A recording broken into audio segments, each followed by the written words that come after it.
본 방송에서 제공하는 투자 정보는 투자 판단에 대한 조언입니다. 방송에서 제공하는 주식의 가치, 가격 상승 및 가격 하락에 대해서는 방송사에서 보장하지 않습니다.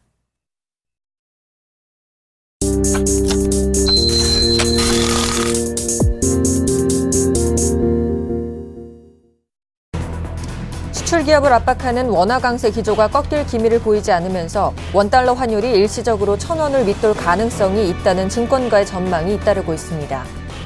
지난달 9일 심리적 저지선으로 여겨지던 달러당 1,050원을 내어준 환율은 한 달 만에 추가 저지선으로 설정된 달러당 1,030원 선도 하향 돌파해 증권사들은 달러와 약세 기조와 기업의 달러 매도 심리, 사상 최대 규모의 경상수지 흑자 등으로 원달러 환율은 일시적으로 1,000원을 밑돌 수 있다고 내다보고 있습니다. 외환 보유액이 10개월째 사상 최대 행진을 이어갔습니다. 한국은행에 따르면 지난달 외환 보유액의 증가는 유로화 강세로 유로화 표시 자산을 미국 달러화로 환산한 금액이 커진 데다 외화 자산 운용 수익이 늘어나 4월 말 현재 외환 보유액이 3,558억 5천만 달러로 한 달 전보다 15억 달러 늘었다고 밝혔습니다. 이달 말부터 인터넷 쇼핑몰에서 공인인증서 없이 카드 결제만으로 상품을 구매할 수 있게 됩니다.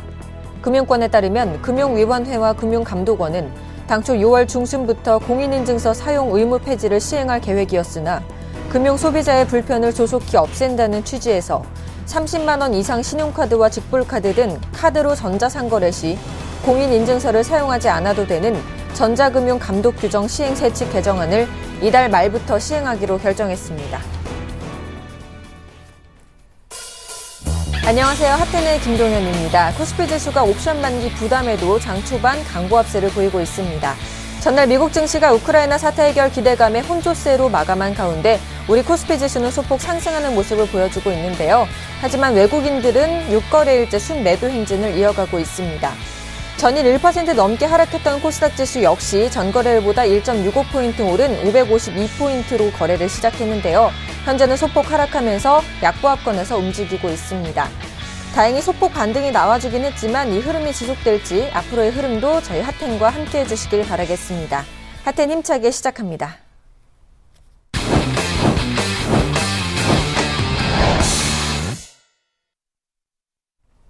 이번 순서는 시장이 핵으로 급부상하는 이슈와 테마들을 심층 진단하는 시간입니다. 샘플러스 김용준 멘토와 함께합니다. 어서 오세요. 네, 안녕하세요. 반갑습니다. 네. 자, 유망업종 점검이 필요한 시기라고 하셨습니다. 네. 1, 4분기 실적으로 본 업종별 명암은 어떻게 되나요? 일단 유망업종 지금 점검이 좀 필요한 시기가요. 지금 전체적으로 좀 장이 좀 안 좋습니다. 그쵸? 이제 뭐 대형주도 그렇고요, 중소형주도 그렇고 전반적으로 지금 조정이 좀 나타나고 있는데. 지금 무리하게 종목에 대응을 할 것이 아니라 지금은 약간 시장에 좀 떨어져가지고 좀 어느 쪽을 좀 바라봐야 되는지 이런 것들을 좀 생각해야 될 시기라고 일단 판단이 됩니다. 그래서 최근에 좀 이슈가 됐던 부분들이 이제 실적 시즌 거의 이제 막바지에 지금 치닫고 있는데요. 실적으로 좀 업종들을 좀 점검을 해볼 필요가 좀 있고요. 지금 이제 또 한 가지 시장이 지금 화두가 되고 있는 게 이제 환율입니다. 이제 계속적으로 말씀드렸던 부분이 환율에 대한 우려가 조금 커지고 있다라는 얘기를 계속 드렸는데, 그럼 환율로서 업종을 좀 분리해낼 거냐라는 얘기까지 좀 같이 해봐야 되고요. 그럼에 따라서 이제 향후 이 두 가지를 묶어서 그럼 어느 쪽으로 좀 시장을 좀 바라봐야 되냐까지 오늘 얘기를 좀 정리를 해보려고 합니다. 네. 먼저 1, 4분기 실적으로 본 업종별 명암을 좀 체크를 해볼 필요가 좀 있습니다. 지금 이제 그 코스피 200 기준으로 봤을 때, 12개월 미래가치, 예상 순이익은 한 135조 정도가 되는데, 이 135조 기준으로 보면, 현재 국내 증시는 퍼 기준으로 9 이하로 지금 떨어져 있다라고 일단 볼 수가 있기 때문에, 전체적으로 이제 그 실적 대비로는, 현재 그 시장이 저평가되어 있다라고 일단 볼 수가 있습니다. 근데, 여기서 우리가 좀 생각해야 될 게, 이제 이거는 12개월 미래가치를 예상을 하는 거고, 이제 그 1, 4분기를 지날 때의 기준이 뭐냐면 눈높이가 좀 상당히 낮아져 있다는 거죠. 근데 2, 4분기부터는 눈높이를 좀 높여놓은 상태이기 때문에 과연 이 실적 예상치가 정확하게 나온다라고 한다면 아마도 지수는 저점권에 근접했을 가능성이 상당히 크다라고 일단 볼 수가 있습니다. 근데 그 각각의 어떤 분야들을 좀 보니까 요번에 1, 4분기 실적이 어떻게 나왔는지를 좀 개별적으로 좀 봐야 될 필요가 좀 있을 것 같습니다. 먼저 이제 석유 화학 제품, 그러니까 소재 쪽하고 산업재 쪽은 일단 긍정적이라고 볼 수가 있고요. 네. 반도체하고 디스플레이 역시도 좀 긍정적이라고 일단 볼 수가 있습니다. 석유 화학 제품에서는 LG 화학 쪽이 실적 대비로 좀 상당히 예상치에 부합하거나 예상치보다 좀 좋게 나왔다라고 일단 볼 수가 있는 부분들이 시장이 이제 긍정적으로 반응을 했고요. 그리고 LG 화학 같은 경우는 또 다른 이슈가 좀 있죠. 그 2차 전지 쪽에 대한 그러니까 대형 전지 쪽으로의 이전 가능성에 대한 부분들 이런 것들이 이제 기대치가 좀 작용이 되면서 최근에 주가가 좀 올라오다가 좀 조정을 좀 받는 모습을 좀 보였습니다. 산업재 쪽에서는 그래도 좀 의미가 있는 것이 이제 건설 쪽인데, 그동안 이제 그 건설 쪽은 워낙 작년에 안 좋았죠. 그러니까 해양 쪽에, 그러니까, 오히려 이제 그 해양 플랜트 쪽이나 이런 쪽, 아니면 그 해외 건설 쪽에서 너무 저가 수주를 받다 보니까, 건설주들이 깜짝 놀랄 정도의 실적이 나쁘게 나왔던 부분들이, 뭐, GS건설이나 뭐 이런 것들로 이제 직격탄이 날라왔던 부분들이, 올해는 그 부분이 어느 정도 좀 해소가 되면서 건설 쪽에서 그 해외 수주를 받는 건설업체에 대한 부분들을 다시금 좀 재평가해야 되는 시점이 아니냐라는 얘기를 좀 조심스럽게 하고 있는데, 아직까지는 건설주에 대해서는 그 실적에 대한 명함이 이제 실적 전망치가 워낙 낮아진 상태이기 때문에 부합한 거지, 뭐 해외 건설 쪽이 본격적으로 본 궤도에 올라가는 거라고 지금 보기는 좀 어렵다. 근데 다만 한 가지 좀 기억할 것은 수주 기준으로는 아마 최고치가 나올 것 같습니다. 올해 뭐 700억 불 이상이 나올 것 같고요. 최고 수주량이 712억 불 정도인데, 아마도 해외 수주 기준으로는 올해 712억 불을 돌파할 걸로 일단 보여지고요. 이미 국내 같은 경우는 2월 달까지 이미 200억 불을 이제 돌파를 했기 때문에 아마도 지금 당장 잠깐은 좀 주춤한 해외 수주가 지금 6월을 넘어가면서부터 다시 해외 수주의 모멘텀이 강력하게 나타날 거라고 일단 본다면, 건설주에 대한 평가를 어떻게 해야 되는지에 대한 고민을 좀 할 시점이라고 일단 판단이 됩니다. 또한 이제 반도체하고 디스플레이인데, 사실 그동안 IT 쪽에서는 주가 뭐가 됐냐면 이제 스마트폰 판매 업체, 그러니까 삼성전자가 IT의 그 대장주 역할을 했다라고 한다면, 최근에 반도체 쪽의 그 업황, 물론 이 반도체 업황 역시도 스마트폰에 반도체를 납품하는 그런 쪽에 모바일 반도체 쪽이 지금 회복되고 있는 걸로 볼 수가 있는데, 이 부분에서 SK 하이닉스가 가장 눈에 띄는 부분들의 실적 호조를 지금 나타내고 있고요. TV 쪽에서는 그 UHD TV. 일단은 이게 이제 작년에 그렇게 많은 판매량을 내지 못했지만, 올해 같은 경우에는 UHD TV가 저가로, 그러니까 가격 인하가 많이 되면서 전체적인 판매 호조가 이루어지면서 디스플레이 쪽의 면적이 상당 부분 지금 제거 수준이 이루어지고 있어서 그러니까 TV 쪽의 업황의 그 개선이 디스플레이 쪽으로 직접적으로 연계되면서 최근 LG 디스플레이나 이런 것들의 주가가 긍정적인 모습을 보이고 있다. 그래서 실적으로 봤을 때 이러한 부분들이 괜찮게 지금 나타나는 흐름을 좀 보이고 있다라고 볼 수가 있습니다. 부정적 실적을 발표하고 있는 쪽은 어느 쪽이냐면 일단 조선 쪽입니다. 조선 쪽은 대표적으로 해양 플랜트에 대한 기대치가 상당히 높았음에도 불구하고 해양 플랜트에 대한 축적된 기술이 쌓여 있는 부분들이 없다 보니까 경험상의 그 문제가 좀 생겨서 그러니까 공사 기간이 좀 늘어나면서 손실 반영된 부분들, 그리고 그 공기를 맞추려고 무리한 그 인력 투입이 진행되면서 손실이 상당히 커지면서 어닝 쇼크 수준이었는데, 뭐 조선주는 뭐 어떻게 보면 한 번은 겪어야 될 비용이라고 일단 보이고요. 아마 이것이 축적되면서 해양 플랜트 쪽에 조선은 분명히 새로운 먹거리를 찾을 수 있을 거라고 판단이 되기 때문에 6월 말 이후 2분기까지 적용되는 부분 이후 조선주, 특히 해양 플랜트 쪽에 대한 부분은 다시 한번 좀 점검을 해볼 필요가 있습니다. 그리고 실적 부분에서 또한 그 시장 예상치 하회가 나타났던 것은 통신주인데, 결국은 경쟁 심화를 통해서 이제 대규모 마케팅 비용이 들어갔던 것이 이제 문제입니다.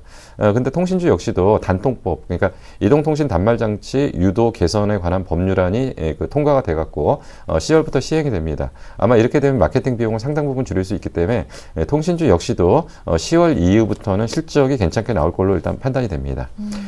또 한 가지 이제 환율로 본 업종의 분석입니다. 지금 환율이 지금 이렇게 되다 보니까 환율에 대한 수혜주를 찾겠다라는 포트폴리오 구성을 하고자 하는 업체들도 좀 있는 것 같은데요. 그 펀드 회사들도. 근데 그 결론부터 말씀드리면 아마도 대규모의 그 포트폴리오 교체 작업은 없을 걸로 일단 판단이 됩니다. 먼저 환율로 봤을 때 수혜 업종과 부정적 업종을 좀 나눠서 보면은 수출주 같은 경우는 원화가 강세라는 것은 결국 판매 가격이 올라간다라고 보기 때문에 결국 가격 경쟁력에서 불리하다. 그렇다고 한다면 자동차나 IT는 수출주에 대한 부정적 견해를 좀 봐야 될 거고요. 보통 이제 환율의 수혜주라고 하는 것은 수입을 많이 하는 업체, 그러니까 원화 강세에 유리한 것은 수입을 많이 하는 업체가 유리한 건데, 항공 같은 경우는 대부분 유가와 환율에 의해서 수익성이 결정된다라고 볼 거고요. 철강업체 역시도 원자재를 수입하는 쪽 입장에서는 원화 강세가 유리하다고 일단 볼 수가 있습니다. 근데 이런 것은 전통적인 분석 방법이라고 일단 보고요. 최근에 그 흐름들이 좀 나타나는 게 전통적 분석 방법에서 변화가 좀 생기고 있습니다. 전통적 수혜업종에 대한 포트폴리오를 구성하기보다는 외국인의 수급에 의해서 주가가 좌지우지되기 때문에 결국은 외국인들의 어떤 주가 방향성을 따라서 움직이는 것이 낫고요. 그리고 원화 강세의 수혜주들 이런 쪽에 굳이 포트폴리오를 구성해 갖고 중장기적으로 밀고 가기는 좀 상당히 어렵다라고 일단 대부분의 이제 그 펀드 매니저들이 지금 시장 상황을 보고 있는 걸로 봤을 때는 수혜 업종에 대한 포트폴리오 조정은 안 할 걸로 일단 보입니다. 다만 지금 원화 강세에서 우리가 좀 체크를 해야 될 것은 지금 외국인들이 지금까지 바닥에서 2,000포인트까지 매수를 했던 진짜 실질적인 매수를 유발시켰던 첫 번째 원인은 환차익을 노린 매수가 상당 부분을 작용했다고 본다면 지금부터는 외국인들이 환차익에 대한 어떤 그 이익을 낼 수 있는 구간들은 제한될 거라고 일단 보고요. 그렇다고 한다면 당분간 원화 강세가 유지된다 하더라도 이 폭은 좀 제한될 거다. 지금 일부 보고서에 의해서 1,000원이 깨진다는 얘기가 있는데 1,030원에서 1,000원이 깨지는 것이 시장의 방향성을 크게 뒤흔들 만한 그런 엄청난 변화는 아니라고 일단 판단이 되기 때문에 지금은 원화 강세에 거의 막바지 국면에 거의 진입하고 있다라고 일단 볼 수가 있습니다. 그래서 이런 관점에서 볼 때 유망업종을 몇 가지만 좀 체크를 해보면요.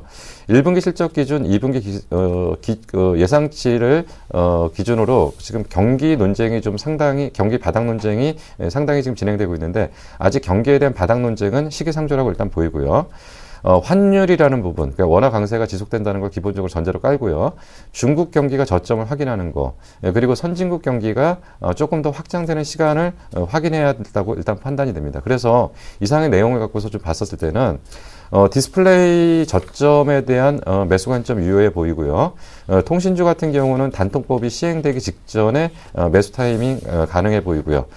조선주 같은 경우는 해양 플랜트 쪽의 그 부분들, 이게 이제 2분기까지 아마 실적에 연결될 것 같은데요.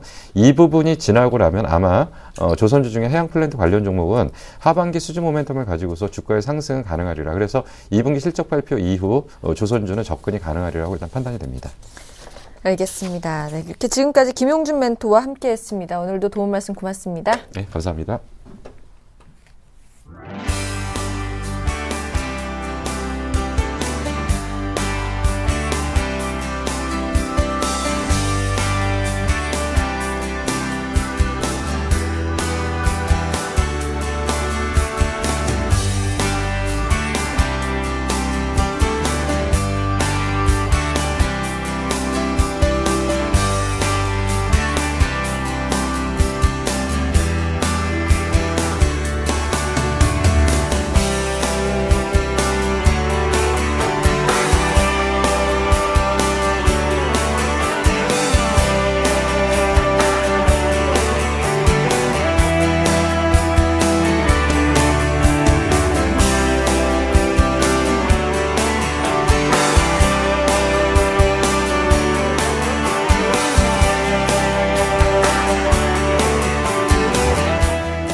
안녕하십니까, 남원호 멘토입니다. 자, 오늘 시장이 전일 많이 떨어져서 빵 하고 올라갔으면 좋겠는데 이거 조금 올라가다가 주춤주춤 하고 있는 모습이고요. 코스닥 또한 마이너스로 들어가는 좀 침체된 흐름이 나타나고 있습니다. 제가 이런 말씀 한번 해드린 적이 있나요? 삼성전자가 150만원 될 때까지는 우리나라 현 시장에서 제일 좋은 종목은요, 삼성전자입니다.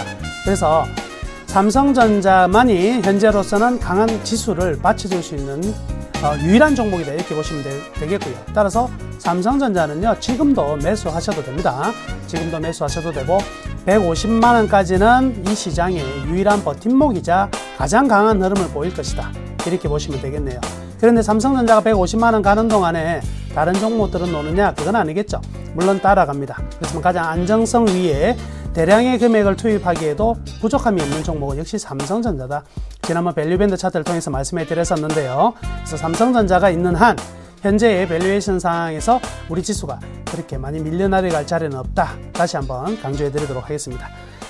자, 오늘의 이슈는요, 어떤 걸 가져왔냐면요, 참 2000포인트 올라갔을 때 이 참 문제를 많이 일으켰던 수급 주체입니다. 투신. 근데 투신이요, 최근 선물과 현물을 매수하고 있습니다. 여기 자료를 한번 화면을 보시면은요, 투신이요, 오늘은 아직까지 잠정이겠지만은요, 지금 3일 연속으로 지금 선물에서 순매수를 기조를 보여주고 있고요, 현물에서도 순매수를 보여주고 있는데 3월 27일 이후에요, 3월 27일 이후에 투신은요 2일 연속 순매수를 한 적이 단 한 번도 없어요. 2000포인트 부근부터 현재까지는 약 한 달 반 동안 전혀 이틀 연속 매수한 적이 없었다는 점을 본다면, 투신의 최근 들어서, 그리고 이번 주 들어서의 오늘까지 한다면 3일, 그리고 선물로서는 오늘까지 한다면 4일 연속 순매수를 보여주고 있는 점은 분명히 뭔가 이유가 있겠죠. 이 이유를 우리가 들여다보면 또 하나 투신들의 방향들을 우리가 좀 읽어낼 수가 있지 않을까. 그래서 제가 오늘 주제는요, 최근 투신들의 현선물 매수 그 이유를 찾아보자, 이렇게 말씀해 드리도록 하겠습니다. 자, 여러 가지 이유가 있을 것입니다. 그죠? 환매에 대한 우려에서 대규모 문제 많이 실현했기 때문에, 환매 부담이 없기 때문에 매수를 한다, 뭐 이런 내용도 있을 수가 있는데요. 그 가장 큰 이유 중에 하나는요, 바로 롱숏 펀드입니다. 자, 롱숏 펀드 같은 경우에는요, 예전 3월 27일인가요? 제가 한번 설명해 드렸었는데요. 롱숏 펀드 어떤 거요? 저평가된 종목을 매수함과 동시에 고평가 된 종목을 공매도하는 두 개의 페어 트레이딩을 일으키면서 일정 부분 이 두 개의 차이를 이익을 만들어내는 구조를 가졌다, 이렇게 말씀해 드렸고요. 이 롱숏 펀드는 언제 돋보이냐면 박스권장에서 가장 좀 돋보이기도 하고요. 또 하락장에서도 사실은 손실폭이 굉장히 작은 부분이 있기 때문에 롱숏 펀드는 박스권 내지 하락장에 유리한 펀드이면은 틀림이 없다. 일반적인 지수를 따라가는 인덱스 펀드 같은 경우는 상승장에는 좋겠죠. 그렇지만 박스권장에서는 제자리일 것이고, 그리고 하락장에서는 뭐 마이너스가 많이 날 수밖에 없는 구조일 겁니다. 여튼요, 작년 1년 동안에 본다면 인덱스 펀드가 마이너스 한 2% 손실이 발생하는 가운데 롱숏 펀드는 7.2%라는 어마어마한 수익률을 만들어냈기 때문에 올해 롱숏 펀드로 자금이 굉장히 많이 들어온 흐름들이 나타나고 있었죠. 자, 따라서 롱숏 펀드는요, 결코 어떤 것을 원하지 않는다, 시장이 올라가는 것을 원치 않습니다. 항상 제자리에 있든지, 오히려 떨어지면 물론 마이너스가 나겠지만은 떨어지는데 이 롱숏 펀드는 값어치가 생기는 것이지, 시장이 강하게 올라가는 데는요, 롱숏 펀드가 굉장히 수익률이 떨어질 수밖에 없어요. 그래서 4월 달에 지수가 많이 올라갔잖아요. 그죠? 그 구간에 나머지 인덱스는 전부 다 수익이 발생했는데 롱숏 펀드는요, 올라가는 장세 속에서 전부 다 마이너스 났어요. 그러니까 결코 시장이 올라가는 것을 원치 않는 펀드가 롱숏 펀드네요. 그런데 그러면 재밌는 사실은요, 우리나라 이 개인 투자자들이 롱숏 펀드에 굉장히 많이 가입을 하거든요. 그러면 그 롱숏 펀드에 가입한 사람들은요, 이걸 알고 가입하셔야 돼요. 본인이 가입함과 동시에 지수는 올라가면 안 된다 이러고 계셔야 된다는 거, 이거 아시는가요? 롱숏 펀드에 가입하면서 나는 지수가 올라갈 거라고 보고 어떠한 배팅을 한다, 이거 뭔가 이상한 거죠. 이 구조를 반드시 이해하시고 가입을 하셔야 된다, 이렇게 말씀해 드릴게요. 자, 최근 동향 보면은요, 올해만 들어서 롱숏 펀드가 1조 이상이 들어왔습니다. 1조 이상의 자금이 유입이 되었고요. 1조 이상의 자금이 들어왔으니까 기관은 이 자금을 가지고 분명히 어떠한 종목은 공매도를 치고 어떠한 종목은 매수를 해야 되겠죠. 또 일반적으로 이 롱숏 펀드가 어떤 쪽으로 많이 활용을 하냐면 CB, 즉 전환사채를 발행한다든지 또는 M&A가 발생했을 때 이 두 기업의 거래 차이, 적정한 가격 차이를 노려가지고 주로 많이 하게 되는데, 그러다 보면 이 둘이가 이제 차익거래가 발생하는 어떤 관계가 있으면 너도 전부 다 공매도를 치려고 할 것이라는 거죠. 근데 공매도라는 게 어떤 거예요? 주식을 빌려와서 팔아야 돼요. 예전에는 우리 네이키드 숏셀링이라고 해가지고 그냥 매도 먼저 하고 3일 안에 다시 사서 갚아주는 게 있었는데 지금 그거 금지되어 있거든요. 그러니까 반드시 주식을 빌려와야 되는데 그 롱숏펀드의 규모가 굉장히 커지면 빌려오려고 하는 사람이 굉장히 많은데 빌려주는 사람들은 한정적이죠. 이런 부분들은 이제 문제가 되니까 다른 쪽에 대체적인 종목들 가지고 공매도를 치고, 예를 들어서 현대중공업을 빌려와서 공매도를 쳐야 되는데 현대중공업을 빌릴 수가 없다? 그러면 대우조선해양이나 삼성중공업을 통해서 매도하는 이런 흐름들이 나올 수밖에 없는 상황입니다. 여튼 그러다 보니까 박스권을 좋아한다 그랬죠. 2000포인트 향해서 올라가니까 그때부터 어떻게 추신이 계속 매도함과 동시에 대차잔고가 무진장 많이 늘어나죠. 대차잔고라는 것은 뭐예요? 주식을 빌렸다. 결국 뭐예요? 공매도가 끊임없이 나와서 현재 주가가 떨어지는데 분명히 하나의 어떤 역할을 했다. 이렇게 볼 수가 있겠네요. 자, 그런데 이미 1950을 깨지고 40이 깨진 상황입니다. 그렇죠? 50까지 근처에 내려오면 롱숏펀드 같은 경우에는요, 박스권이 좋다 그랬죠. 여기에서는요, 빌렸던 걸 어떻게 이제 갚아 나가면 공매도 친 부분에 대해서는 이익을 낼 수가 있겠죠. 여기에 따라서 숏커버링, 즉 환매수가 들어오는 부분들이 최근 이틀 동안 나오지 않나. 그러면 공매도 친 것은 사야 되고 산 거는 그대로 가지고 있을 거니까 매도에서 매수로 보유니까 방향이 어떻게 윗방향이네요. 그러니까 어떻게 합니까? 선물도 사고, 지수가 이제 올라갈 것이다. 선물도 사고, 그리고 현물도 공매도한 것을 다시 환매수하는 이런 흐름들이 나타나고 있다. 이렇게 봐야 되겠네요. 자, 향후 전망을 보면은, 그러면 이 롱숏펀드 규모가 계속 커지면 어떻게 돼요? 우리나라 지수가요, 상승하려고 하면 투신권의 롱숏펀드의 공매도 때문에 어느 정도 제약을 받게 되고 이렇게 계속 될 거 아닙니까? 약간 어찌 보면은 뭐예요? 약간 투기적인, 공매도라는 게 약간 투기적인 요소를 굉장히 많이 가지고 있는 상황이잖아요. 전 세계 어느 국가든 주가가 올라가는 게 피해가 되는 나라는 한 군데도 없습니다. 근데 공매도라는 게 뭐예요? 결국 떨어져라 이러고 있는 상황이니까 이 부분들이 과도하게 된다면 분명히 문제가 되겠죠. 그래서 금융위가 칼을 들었어요. 대차잔고 너무 많이 늘어난다. 이 너무 많이 늘어난 걸 가지고 투기적 공매도를 하니까 이제 제도에 대한 개선이 필요하다는 인식을 하기 시작했고요. 여기에 따라서 시장에 대한 관찰을 좀 더 강화하겠다. 이런 내용이 나왔거든요. 이런 부분들이 아마 공매도를 계속 많이 하기에는 분명히 쉽지는 않을 것입니다. 두 번째는요, 공매도를 칠 수 있는 이 롱숏펀드의 규모가 너무 커졌어요. 지금 이제 뭐 거의 3조를 향해서 달려가는데 너무 커지다 보니까 주식을 빌려주는 사람들은요, 한정적인데, 연기금이나 뭐 자산운용사나 이런 한정적인데, 빌려달라고 하는 사람이 굉장히 많아요. 그러면 어떻게 되죠? 이자를 많이 받는 거야. 빌려주는데 이자 많이 내. 이렇게 되는 거죠. 비용 자체가 증가되기 때문에 롱숏펀드의 수익률이 조금 떨어질 수밖에 없는 것도 분명히 부담이 되겠네요. 결국 이 시장은요, 현재 박스권장에서는 분명히 롱숏펀드가 인덱스 펀드보다 분명히 인기가 좋을 거예요. 그런데 박스권이 돌파가 되고 나면 롱숏펀드 가입자들은 계속 제자리거든요. 근데 인덱스 펀드는 수익이 많이 날 것이잖아요. 그래서 이 규모가 어디에서 역전이 되느냐가 굉장히 큰 차이를 보이게 될 것입니다. 그래서 저는요, 2000포인트 이하에서는 분명히 인덱스 펀드보다 롱숏펀드가 인기가 더 좋을 거예요. 그러니까 2000포인트 이하에서는 계속 일정 부분 박스권 장세가 나타날 가능성이 많겠다. 이렇게 볼 수가 있지만 2000포인트가 만약에 돌파가 되어서 다시 한번 올라갈 때는요, 인덱스 쪽에 많이 돈이 들어올 것이고, 인덱스라는 건 뭐예요? 주식 그냥 무조건 사자잖아요.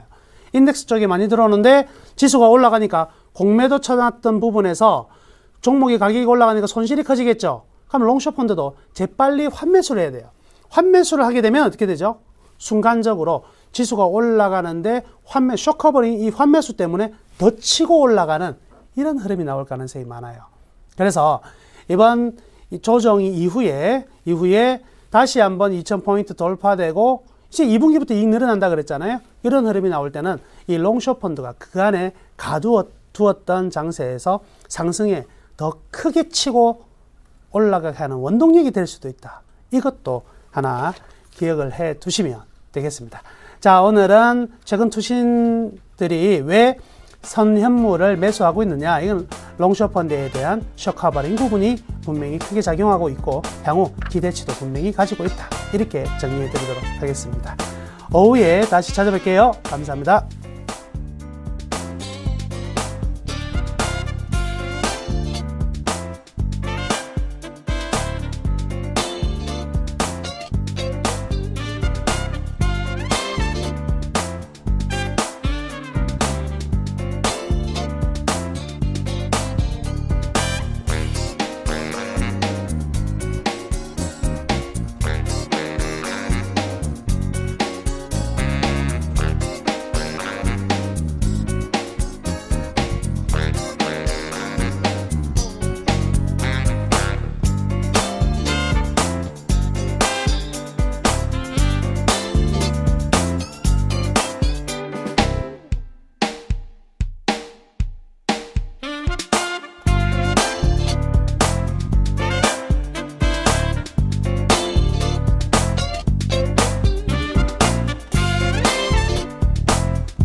경제방송 최초로 선보이는 바닥잡기 프로젝트 선상클럽입니다. 이 코너는 매수가, 목표가를 제시하지는 않습니다. 신규 매수를 위한 바닥이 궁금하신 분들의 많은 참여를 부탁드리겠습니다. 이 시간 샘플러스 김선윤, 이상로 멘토와 함께합니다. 어서 오세요. 네, 반갑습니다. 자, 먼저 멘토들이 말하는 오늘의 바닥잡기 팁을 확인해 보겠습니다. 네, 오늘의 바닥 팁은요. 김선윤 멘토는 놓치지 말자 환율이라고 제시해 주셨고요. 이상로 멘토는 다시 보자 글로벌 분위기라고 제시해 주셨습니다. 자, 오늘의 바닥 팁을 알아보겠습니다. 환율 얘기 안 할 수가 없겠죠. 네, 그렇습니다. 자, 지금 환율이요. 20원대 움직임을 좀 보여줍니다. 30원대에서 또 갑자기 급락하고 있는 흐름. 자, 그리고 현재 시장이요. 코스피가 1936포인트. 제가 방송에 들어오는 순간 또다시 밀립니다. 자, 그리고 코스닥이 545포인트, 0.8%까지 밀리고 있습니다. 자, 그리고 수급적인 부분 체크해 보자면요. 외국인이 700억 이상, 아침에 잠깐 들어오다가 다시 매도가 나가고, 선물 쪽에서도 2,500억 정도 매도가 나가고, 계약으로는 2,000계약 정도의 매도세가 잡히네요.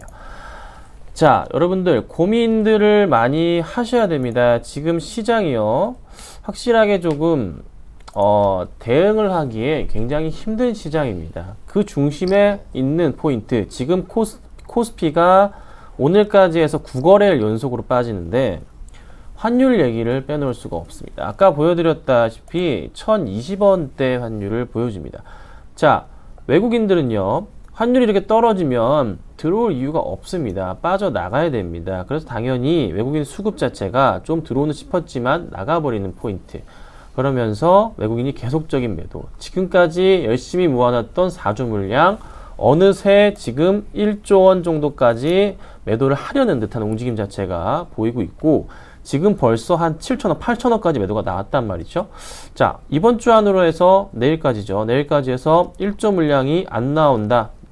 가능성 있습니다. 안 나온다 말할 수도 없어요. 분명히 나올 가능성 충분히 있습니다. 그래서 조심을 하셔야 됩니다. 시장 확실하게 이 환율에 대한 우려감 자체가 잡힙니다. 그래서 이 포인트 보셔야 되고요. 1,000원대를 깨졌다가 갈 수도 있는 그런 이제 가능성 열어 두셔야 됩니다. 뭐 미국 쪽에서 경기가 회복된다고는 하지만 아직은 재미없는 시장이 연출되잖아요. 환율 원화 강세, 뭐 엔화 강세 계속적으로 지금 유지가 됩니다. 그래서 투자처가 마땅하지 않은 그런 포인트 좀 어느 정도 이제 환율 다시 좀 약세로 돌아서야지만 외인들도 좀 변하지 않을까라는 좀 생각이 듭니다. 그래서 당분간은 조심을 하셔야 되고요. 항상 제가 강조드리지만 제가 포트가 굉장히 많이 없습니다. 현금을 굉장히 계속 얘기 드렸잖아요. 어제도 말씀드렸고 오늘도 마찬가지입니다. 조심하셔야 되고요. 제가 조금 돌아오는 싶어서 샀지만 다시 또 정리하고 현금 얘기 또 하고 있습니다. 그만큼 빠르게 투자 포인트 바꾸셔야 되니까요. 항상 조심하시고 대응하시라고 한 번 더 말씀드려보겠습니다. 알겠습니다. 자, 다음으로는 이상로 멘트의 팁 들어보겠습니다. 다시 보자 글로벌 분위기 어떻습니까? 맞습니다. 다시 봐야죠. 네. 다시 볼 때라서. 일단 우리가 전방 산업적인 부분을 확인을 한번 해보셔야 될 것 같은데요. 다우존스 그리고 S&P 500 지수 같은 경우에 꾸준히 화면을 보시는 것처럼 우상향 올라가는 분위기가 나타나고 있고, 거기에 대해서 중요한 부분은 나스닥 같은 경우에는 이미 추세가 조금 하락 추세대로 넘어왔습니다. 중국 같은 경우에도 지금 보시면 자, 다시 한 번 더 바닥권 자체의 움직임을 찍는 듯한 그런 분위기가 연출되고 있다는 거죠. 자, 미국에서 지금 이슈가 되고 있는 부분은 바로 두 가지로 말씀드릴 수가 있겠는데, 첫 번째는 고용지표가 상당히 긍정적으로 발표가 됐다라는 점하고, 그리고 하나 더 있는 것은 바로 우크라이나의 대통령 선거가 5월 말에 있다라는 그 두 가지거든요.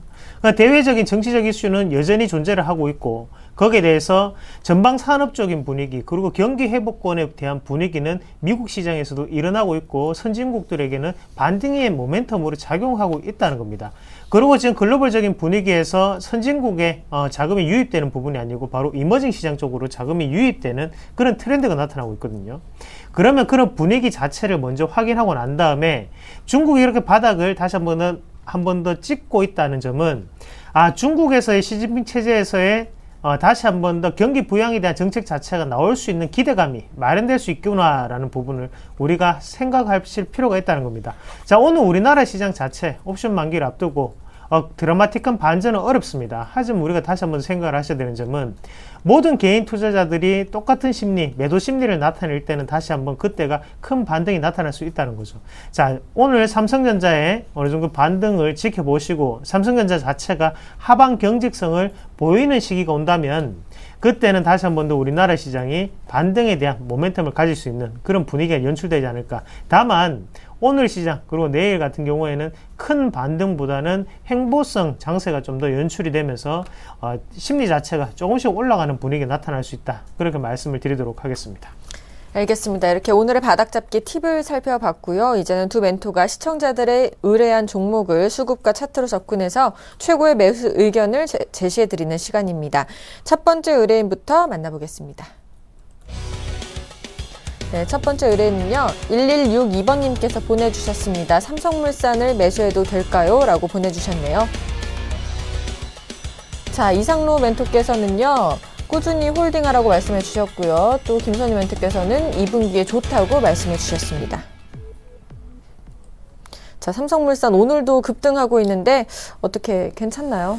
네, 삼성 SDS 상장 추진설 때문에 삼성물산이 조금 이제 급등을 하게 됩니다. 지분 보유 때문인데요. 자, 삼성물산 지금 현재 4%가량 급등을 합니다. 여러분들, 그 건설 경기 얘기를 제가 자주 드리는데, 1분기 때 철강주가 예상치 부합했고, 건설 업종은요, 1분기 때 예상치를 상회하는 실적을 대부분 보였습니다. 자, 2분기 때 정부 정책 모멘텀 받고, 그 다음에 생산성 좋아지죠. 철강주랑 같이. 그로 인해서 삼성물산 건설주 같은 종목도 2분기 실적이 당연히 좋을 수밖에 없죠. 자, 삼성물산 사도 괜찮습니다. 삼성 엔지니어링도 괜찮습니다. 다 괜찮아요. 건설주들은 너무 걱정하지 마시고, 물산은 또 이제 삼성 SDS 이슈까지 같이 이제 들어가네요. 그러면 충분하게 현재가 매수 가능합니다. 이런 시장에서 살아남을 수 있고 또 잘 버티고 있는 종목이거든요. 그러니까요, 잘 판단하시고 매수를 하시면은 좀 좋지 않을까. 정말 기대되는 것은 2분기 실적입니다. 그래서 저는 현재가 매수도 괜찮고 상황 보시면서 계속적으로 매수해보는 것도 나쁘지 않겠다라고 의견 드리겠습니다. 알겠습니다. 그렇다면 65,000원 부근에서 매수하는 게 좋다는 의견이시죠? 그렇죠. 65,000원 정도면요, 정말 괜찮고, 현재가 지금 65,600원 상황인데요, 나쁘지 않습니다. 천천히 보시고 분할 매수하셔가지고 가져가시면 될 것 같습니다. 엔지니어링도 좋다고 말씀하셨는데 둘 중에는 어떤 게 더 좋은가요? 저는 사실 엔지니어링을 많이 추천을 드렸어요. 많이 추천드렸는데, 오늘의 흐름을 봤을 때는 시장의 중심 자체가 물산 쪽으로 쏠려버렸습니다. 그렇죠? 그래서 엔지니어링보다는 오늘 시점부터는 물산이 낫지 않을까라고 지금 말씀을 좀 드려볼게요. 알겠습니다. 김선유 멘토께서는요, 2분기에 실적도 좋기 때문에 매수해도 좋다는 의견 주셨고요. 자, 이상로 멘토께서도 꾸준히 홀딩하자라는 전략을 제시해 주셨네요. 어떤가요? 네, 들고 계셔야 됩니다. 오늘 사도 됩니다. 지금 자리에 사도 되고요. 지금 걸으셔도 됩니다. 네. 예, 지금 왜 그런 말씀을 드리냐면, 자, 주식은 항상 지지와 저항 패턴을 번갈아 간다라는 것을 꾸준히 말씀을 드리고 있고, 거기에 대해서 어느 정도 지금 가격대 같은 경우에 새로운 매수 세력이 들어왔죠. 그리고 여기에 대해서 우리가 좀 더 집중을 하셔야 되는 부분은, 자, 호재거리가 다시 한번 생겼다는 겁니다. 그러면 그 호재 자체, 삼성 SDS가 상장을 앞두고 있다라는 소식인데, 그게 과연 삼성물산의 긍정적인 모멘텀이 될 수가 있겠냐? 당연히 긍정적인 모멘텀이 될 수가 있겠고, 회사의 가치가 변할 수 있는 시점이라는 겁니다. 자, 그런 분위기 안에서 차트는 어떤 모양을 띠고 있나요? 바로 저항을 돌파하는 구간에 놓여 있는 상태입니다. 자, 그러면 지금의 이 가격권보다는 앞으로의 추가적인 상승세, 그리고 추가적인 기업의 가치가 변할 수 있는, 업그레이드가 될 수 있는 그런 분위기가 연출이 될 수 있다는 거죠. 그럼 차트의 패턴으로 분석을 해봤을 때는 지금의 저항 가격대 구간을 돌파를 하는 시점이기 때문에 이대로 종가가 만약에 끝난다고 하더라도 내일은 갭상승이 일어날 수 있는 패턴입니다. 그래서 이 가격대를 지점으로 해서 다시 한 번 더 지지 패턴이 나타날 확률이 상당히 높다, 그렇게 말씀을 드리면서 오늘 사도 좋습니다, 그렇게 말씀을 드리겠습니다. 알겠습니다. 삼성물산은 두 분 다 사도 좋다는 의견을 주셨네요. 두 번째 의뢰인도 만나보겠습니다. 두 번째 의뢰인은요, 2774님이고요. 현대미포조선을 매수해도 될까요? 라고 문의를 주셨습니다. 자, 김선유 멘토께서는 분할 매수해도 괜찮다라는 전략을 제시해 주셨고요. 이상로 멘토께서는 아직 업황 확인할 필요가 있다라고 X 의견 주셨습니다. 자, 또 조선주가 나왔습니다. 바닥주가 맞나 봐요. 자, 실적이 안 좋게 나왔어요. 네. 근데 안 좋게 나온다는 것은 다들 알고 있었던 거죠. 그래서 이제 모든 악재를 털어냈다. 그래서 2분기부터는 기대해볼 만하다. 이런 분위기가 연출이 되면서 현대미포조선이 오늘 3.6%까지 잘 급등을 좀 해주고 있습니다. 자, 현대미포를 딱 보자면요, 이런 생각이 듭니다. 현대미포, 대우조선 거의 같은 차트의 흐름이 나타나주고 있는데요. 제가 항상 강조드리는 그런 흐름 놓치시면 안 됩니다. 이런 이제 고점 포인트들이 있잖아요. 이런 포인트, 여기서 라인을 잡고, 그쵸? 라인을 잡고서 다시, 다시 하락하는데, 다시 평행하게 하나 줄을 긋고, 내려봤을 때 두세 개의 라인 이어보면은 여기가 이제 바닥 포인트에 거의 근접한다 말씀을 드립니다. 자, 지금 역시 마찬가지로 그 포인트에서 주가 반등을 주는 그런 포인트 나타나고 있거든요. 다음 포인트 어디까지 나올까요? 15만 5천 원 정도까지는 무난한 그림 자체가 나온다는 거죠. 뭐 수익률로 따지면 뭐 지금 현재가 매수하셔도 한 7% 정도 수익이 날 수 있는 그런 구간인데, 충분히 매력적이다 말씀드릴 수 있을 것 같고, 많은 수익은 노리지 마세요. 한 5% 정도만 생각하시고 대응을 하시면 괜찮을 것 같고요. 대우조선해양도 거의 같은 맥락의 차트 모양을 보여줍니다. 현대랑 삼성은 보지 마십시오. 대우조선 같은 경우도 마찬가지 흐름에서 이런 이제 고점 포인트들이 나온단 말이죠. 평행하게 선 긋고요. 이렇게 올리면 됩니다. 그래서 이런 포인트들이 나오기 때문에 같이 역시나 바닥권의 움직임, 대우조선이 만약에 내 입장에서 플러스권에 또 한 번 움직임 나온다면은 매수하기 정말 좋은 종목이 될 수도 있습니다. 그래서 현대미포도 괜찮고 대우조선도 괜찮습니다. 그래서 충분하게 한번 그 매수할 수 있는 기회라 판단하시고, 비중은 대신에 너무 많이 한꺼번에 넣지 마시고요. 분할 매수하시면서 대응하시면 좋지 않을까라고 의견 드리겠습니다. 네, 현대미포조선 김선유 멘토께서는 분할 매수하기 괜찮다라고 답변을 주셨는데요. 이상로 멘토는 이와 반대되는 의견이에요. 어떻게 봐야 되죠? 네, 기술적 반등이라고 저는 보고 있고요. 네. 거기에 대해서 업황 자체가 변하지 않았고 대신 차트적인 움직임, 만드는 모습만 나타나고 있기 때문에 지금은 조금은 단기적인 트레이딩으로 대응할 필요가 있다라는 관점을 조금 말씀을 드리겠습니다. 자, 조선 업황 자체가 조금 바뀌기 위해서는 유럽의 어느 정도 경기 회복에 대한 모멘텀이 확실하게 좀 더 뚜렷하게 나타나야 된다는 점, 그리고 이머징 시장에서 다시 한번 더 자금력이 충분히 확보돼야 된다는 점, 이 두 가지의 특징적인 부분을 가지고 있고요. 거기에 대해서 지금 차트적인 분위기로 만드는 그런 기술적 반등의 구간에 놓여 있습니다. 같이 한번 보시면 저항 구간을 돌파하고 난 다음에 우리가 눈여겨보셔야 되는 점, 바로 480선이죠. 480선 자체는 2년간의 평균 주가선입니다. 그러면 그런 추세적인 장기 추세를 다시 한번 더 지지를 받고 난 다음에 아직까지는 240선에 대한 저항 구간에 대한 분위기가 상당 구간 나타나고 있다는 겁니다. 자, 240선에서 지지가 없이 그냥 빠졌다고 보면 우리가 과매도 구간에 들어왔기 때문에 그냥 충분히 홀딩하면서 추가적인 여력을 좀 더 즐길 수 있는 여유가 생길 수 있겠지만, 지금 반등폭을 보시면 결국에는 올라가다 다시 한번 더 맞고 내려올 수 있는 그런 단계거든요. 그만큼 지금은 지지가 상당히 많이 났기 때문에 이런 분위기는 다시 한번 빠졌을 때는 충분한 저항 구간으로 작용할 수 있다는 점. 그래서 지금 들어가봤자 올라도 뭐 1%, 2%밖에 안 된다. 그런 관점으로 지금은 때가 아니다. 그렇게 말씀을 드리겠습니다. 알겠습니다. 현대미포조선은 김선유 멘토께서는 분할 매수해도 괜찮다라는 답변을 주셨고요. 이상로 멘토께서는 아직은 업황이 좋지 않기 때문에 확인이 필요하다고 X 의견 주셨습니다. 자, 세 번째 의뢰인 만나보겠습니다. 자, 서울반도체를요, 7427번님께서 매수해도 될까요? 라고 문의를 주셨네요. 자, 김선윤 멘토께서는 반등 시에 매수합시다. X 의견 주셨고요. 이상로 멘토께서는 과매도 구간이다. O 의견 주셨습니다. 자, 이번에도 좀 다른 의견들인데요. 김선윤 멘토께서는 반등 시에 매수하자고. 그렇죠. 네, 어제도 나왔던 종목이죠. 네. 똑같은 제가 멘트를 달았어요. 네. 반등 시에 매수하시라고 의견을 달았는데 어제 굉장히 많이 빠졌습니다. 네. 5% 급락을 했거든요. 오늘장 현재 1% 또 빠집니다. 그러니까 타이밍이 안 온 거예요, 아직. 네.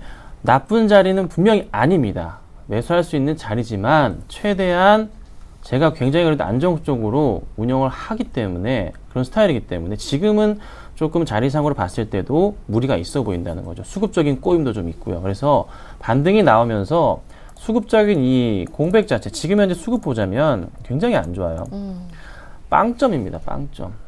뭐 1점 줄까요? 네, 조금 들어오니까. 그래도 전혀 안 들어오고 있기 때문에 조심을 해야 돼요. 그래서 이 외인들과 기관들의 수급 변화가 보여야 됩니다. 지금은 근데 이거 전혀 안 보이는 겁니다. 이거 조심하셔야 돼요. 이게 조금 외인들과 기관 중심으로 매수가 들어와 주고 그리고 차트 흐름도 좀 반등을 줘야지 그때 이제 매수가 들어가는 거지 지금 당장은 아닌 것 같습니다. 오늘 좀 볼까요? 오늘 또 나가네요. 네. 또 매도가 나가고 있거든요. 그러니까 아직은 아닌 것 같아요. 그래서 지금은 좀 기다려보시고 제가 서울반도체 장기적으로 계속 보고 있는 종목입니다. 장기적으로 제가 가격 굉장히 높게 불렀죠. 10만 원 외치시는데 제가 그거 굉장히 길게 본다 말씀드렸습니다. 3년 얘기 드렸어요. 그렇죠? 그러니까 반등 시 매수하시면 아마 그 다음 올라갈 때는 전고점 포인트 올라가는 포인트가 나올 가능성이 높아요. 그래서 지금은 때가 아닙니다. 그래서 반등할 때까지 기다려보자 의견 드릴게요. 네, 반등이 갑자기 급등이 나와버리면 못 따라잡지 않을까요? 급등이 나오더라도 약간 조금 쉬어가는 포인트가 나올 겁니다. 근데 이게 4월 초랑 4월 중반 때 그런 포인트가 보였어요.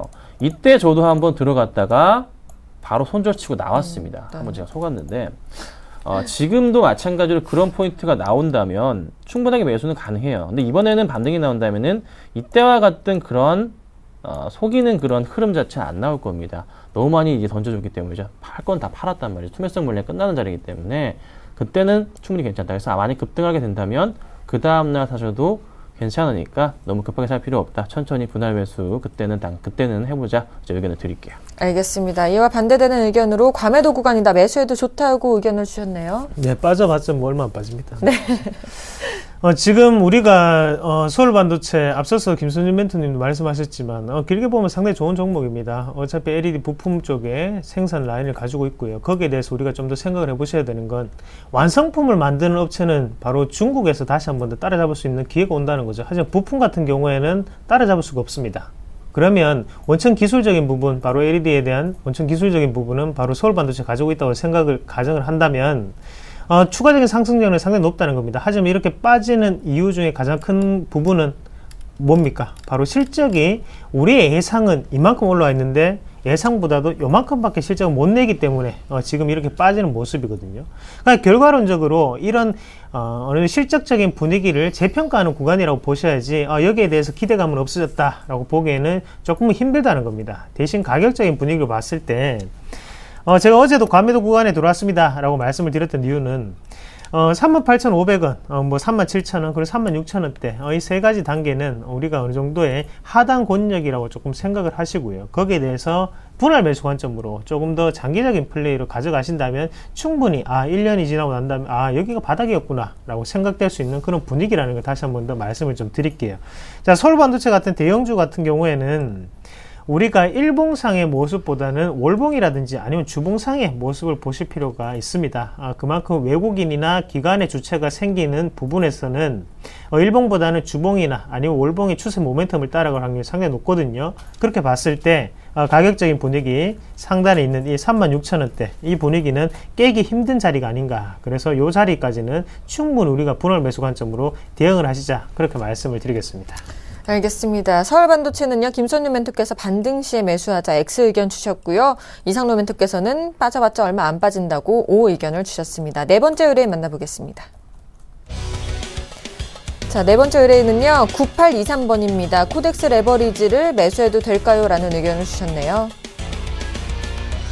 김선윤 멘토께서는 분할 매수 콜 5 의견 주셨고요. 이상로 멘토는 레버리지 반등 보고 삽시다 라고 같은 5 의견 주셨습니다. 자, 바로 분할 매수해도 되나요? 자, 레버리지 차트를 보면은 제가 그렇게 말씀드리는 그 모양이 잡힙니다. 볼게요. 자, 차트 열어놨습니다. 자, 먼저 작년 10월 고점부터 라인을 만들어 볼게요. 고점 포인트들이죠. 자, 라인이 있습니다. 제가 최소한 2개, 3개 라인 있는다 말씀드립니다. 자, 여기까지 잡히네요. 그 다음에 이제 바닥 포인트를 하나 만들어 보겠습니다. 네, 만들어 볼게요. 자, 요 정도 라인이 잡힙니다. 그렇죠? 여기가 하단 라인이 되겠죠? 자, 그 다음으로 이제 흐름 자체가 바뀌었습니다. 어떻게 바뀌죠? 내려가다가 이제 올라가는 그림으로 바뀝니다. 다시 그림을 그려야 되죠? 어떻게 됩니까?